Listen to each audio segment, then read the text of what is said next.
Shalom, selamat pagi Bapak Ibu Saudara yang terkasih di dalam Tuhan Yesus Kristus.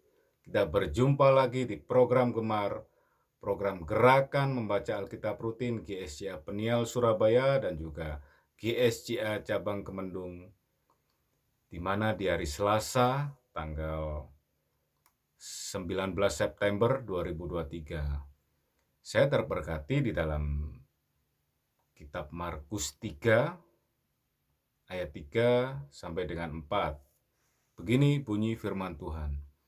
Kata Yesus kepada orang yang mati sebelah tangannya itu, "Mari, berdirilah di tengah." Kemudian katanya kepada mereka, "Manakah yang diperbolehkan pada hari Sabat?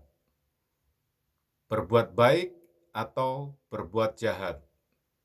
Menyelamatkan nyawa orang atau membunuh orang?"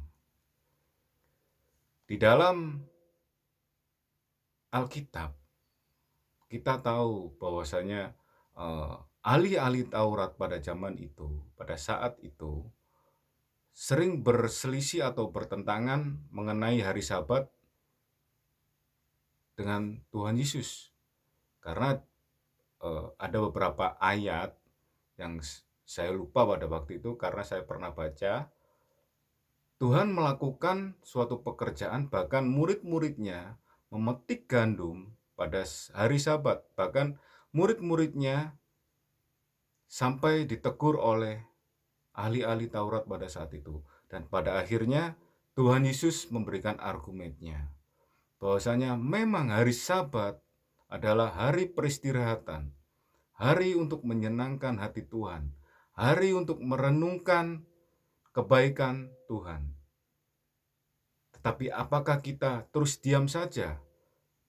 Apakah kita tidak boleh berbuat baik pada saat hari Sabat? Tuhan Yesus berkata, "Manakah yang diperbolehkan pada hari Sabat? Berbuat baik atau berbuat jahat? Menyelamatkan nyawa orang atau membunuh orang?" Jadi, pada hari Sabat itu adalah hari pemberhentian, tapi tidak mutlak harus berhenti atau diam saja. Tapi ada beberapa hal yang diperbolehkan melalui contoh-contoh yang dicontohkan sama Tuhan Yesus pada waktu itu, yaitu suatu pekerjaan yang bersifat mendesak atau darurat boleh dilakukan pada hari Sabat. Bahkan di sini juga ditekankan di dalam Markus 3 ayat 4. Jadi sekarang kita tahu ya, bahwasanya hari Sabat adalah hari di mana kita mensyukuri hari-harinya Tuhan, dari hari pertama sampai dengan hari ke-6. Jadi kita tidak melulu dalam satu hari itu kita tidak boleh melakukan perbuatan baik. Boleh. Bahkan Tuhan Yesus sendiri eh, memberikan contoh, bahkan sampai menyembuhkan orang, ketika orang buta menjadi bisa melihat. Itu. Jadi hari Sabat yaitu kita boleh melakukan suatu pekerjaan yang baik, yang menyenangkan hati Tuhan. Boleh kita lakukan.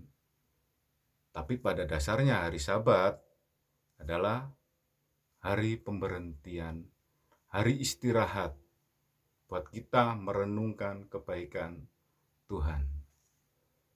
Jadi Bapak Ibu Saudara mengerti ya soal hari Sabat ini ya.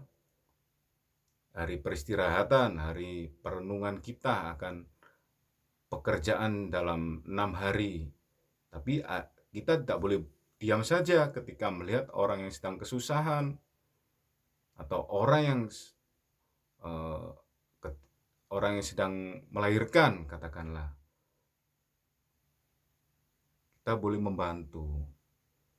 Bahkan di hari-hari Sabat pun saat kita beristirahat, kita boleh berbuat baik. Terima kasih Bapak Ibu Saudara. Inilah berkat yang saya terima pada pagi hari ini. Dan biarlah berkat yang saya terima dan saya renungkan pada hari ini juga bisa merema ke Bapak Ibu Saudara sekalian. Terima kasih, dan biarlah hikmat yang saya sampaikan pada hari ini bisa sampai dengan baik, bisa menjadi rema buat Bapak Ibu Saudara. Mari kita tutup doa pada pagi hari ini.